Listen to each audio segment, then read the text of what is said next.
The word ambitious comes with a lot of annotations, I think, in English that can be sometimes perceived negative. But yes, I would say I'm ambitious in terms of I always have things that I want to do and I always make plans. So I don't tend to live haphazardly. But I think we should all be a little bit ambitious because we only get one life to live, and why not be the main character in our own story?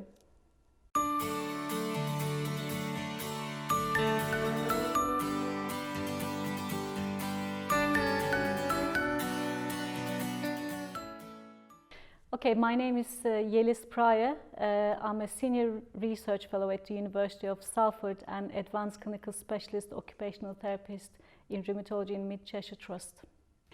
So the reason I got into rheumatology, I guess, I was diagnosed with rheumatic conditions at age 7. So from an early age, I know what was to live like with long-term conditions. So after a while, in my teens and early 20s, I got into remission and I worked in IT service industry for over 10 years. But having children kind of triggered health problems again, and I've got interested in healthcare, particularly research. So I've decided to have a career in the NHS, and occupational therapy was what interested me most. In my occupational degree, I did a dissertation which was around the research proposal, and that really whet my appetite in research. And I wanted to study for postgraduate research anyway, and I was quite lucky to come across a studentship looking at self-care issues in people with joint pain. So I was able to secure that studentship and study for 3 years to have my PhD. And following PhD, I was again very lucky to get a job at the University of Salford with a world-leading researcher, Professor Alison Hammond, to do more research into the rheumatology occupational therapy. And since, I suppose the rest is a history.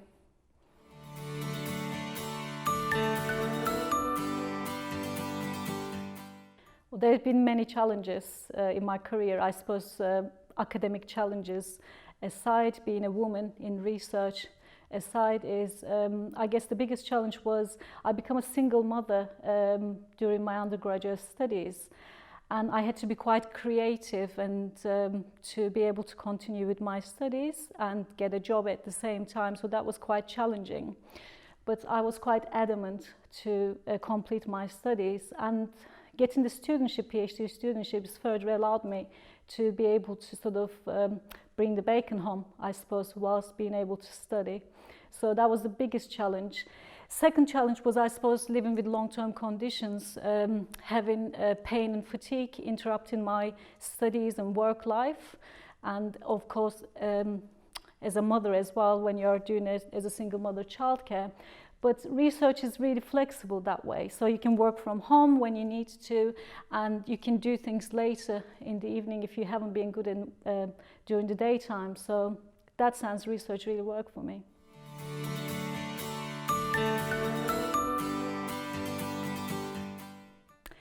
So growing up in 1980s Turkey in Istanbul, I didn't have many role models, especially as a woman role models. But I've always been very much interested in literature and philosophy, so I've read a lot.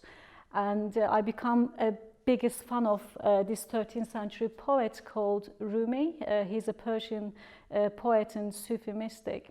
And he's got very inspirational quotes. So every time I kind of fall off the horse and felt, I don't know, the challenge might be a bit too much for me, I will go back to Rumi and read his words and be inspired and just get back on the horse again.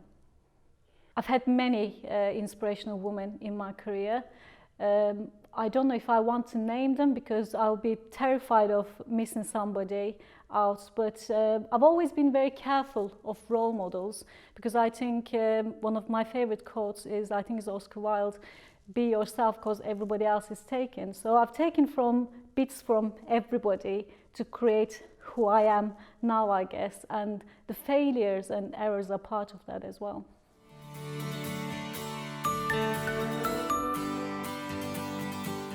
Everything and anything. So I work with very funny people. I must say that we laugh all day. But I start today with my dogs. I have 2 dogs, which makes me laugh immediately when I work because they always do silly things.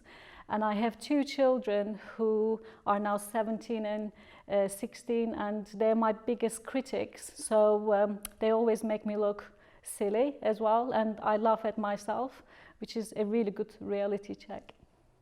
I think humor is a massive coping mechanism for me, actually, because research is full of sort of challenges and setbacks, from getting grants to making your contract extend or publishing papers. So if you're not able to laugh, you would really struggle. So it's best not to take everything seriously.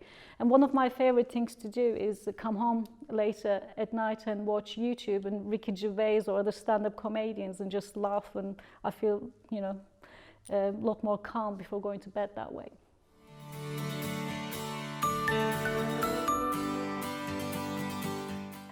I can't say I'm a person that cries a lot. I deal pretty well with frustration, but things that brings the tears to my eyes are usually things that touches me, I suppose. And my children is a big source of that. When they give me a birthday card or a Mother's Day card and they write words to say that I inspire them. Because as a working and studying mother, you do worry about, am I doing my job as a mother fully? And now to see them growing up to these amazing adults with depth and social awareness, many kids their age perhaps doesn't have. I do feel that actually, probably what I did helped them in a way to become more independent, aware individuals.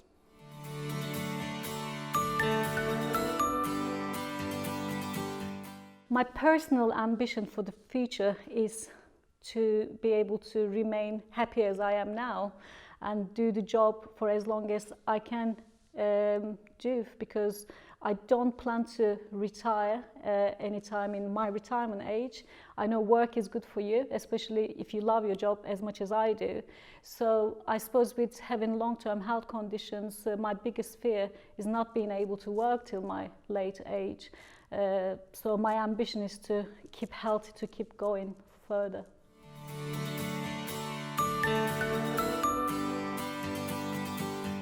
Don't be scared of research.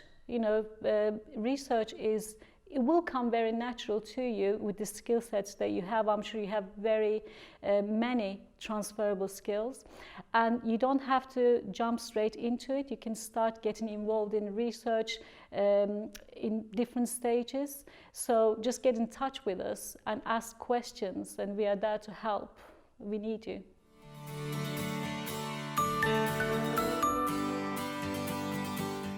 So I tend to meet people who are early career researchers, or they are early career health and social care workers, mainly women, because I make myself accessible and available through sort of professional bodies and social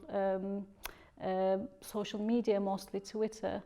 And they tend to ask very specifically about the challenges, whether there's that, am I good enough, And I think that question is us women ask more than perhaps men. And in fact, it's not I think, we know that by research that we tend to be a lot more sort of cautious to go for promotions and sort of feel good enough to go further.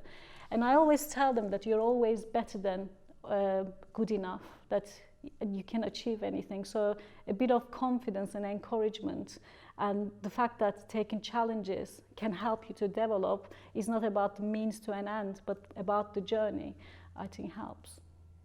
I also work in mentorship schemes to support women through British Society of Rheumatology mentorship scheme and EULAR, which is the European League Against Rheumatism. So not just at the national sort of base, but also internationally.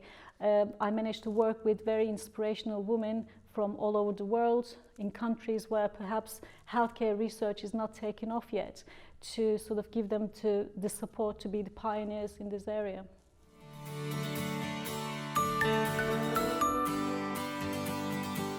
Because first of all, diversity, gender diversity in research is very important, because especially if you look at the health and social care research, there is a lot of the issues that are affecting are affecting women, and especially in day and age, where women are not even able to make decisions about their own body, perhaps not in the UK, but in other countries. I think we need to be there for each other.